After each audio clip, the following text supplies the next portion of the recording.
mulches are broadly divided into two categories, the inorganic and the organic. The inorganic mulches, like this river rock here, is not really considered the best thing for plants for several reasons. First, these mulches can really hold the heat next to the plant roots. And plant roots really do better, especially during the heat of summer, when the roots are kept a little moister and a little cooler. Another reason the inorganic mulches aren't such a great thing is because they tend not to break down over time. And that breaking down process is actually what adds nutrients to the soil. So the inorganic mulches aren't the best choice. One other downfall to using these types of mulches is a lot of times underneath the mulch, to keep the mulch from sinking down into the ground, you have to put a landscaping fabric or a plastic beneath it. And that's not always the best thing for that exchange of gases at the roots. All plants need water, but a lot of people don't realize that they need oxygen just as much. So keep that in mind.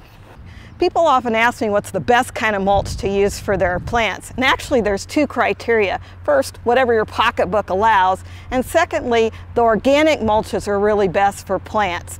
Organic mulches are those that break down over time. What they do then is they add nutrients to the soil as they break down. They tend to keep the soil a little bit cooler, which is better in those summer months. And lastly, they keep the soil moisture a little bit higher. So it's a win-win situation all the way around for using organic mulches. The other benefit to that is whether you have a heavy clay soil or a sandy soil, organic mulches are terrific. When you go to your garden center, the type of inorganic mulches you're going to find are the whole array of rocks, but also the things that include shredded rubber tires that are made into mulches.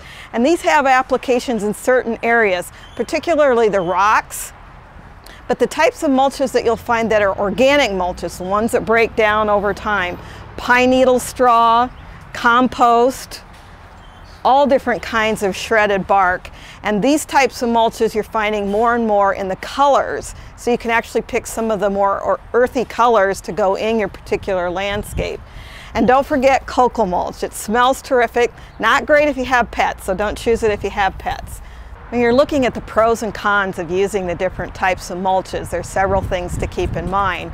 First, when you're using the inorganic mulches, they keep the soil hotter at the plant's root zones. They also don't hold moisture as well, and they retain that heat well into the night hours. So it's not really the best overall thing for plants. However, if you're doing something where you're adding mulch to a site where it's very erodible, these types of mulches work really well.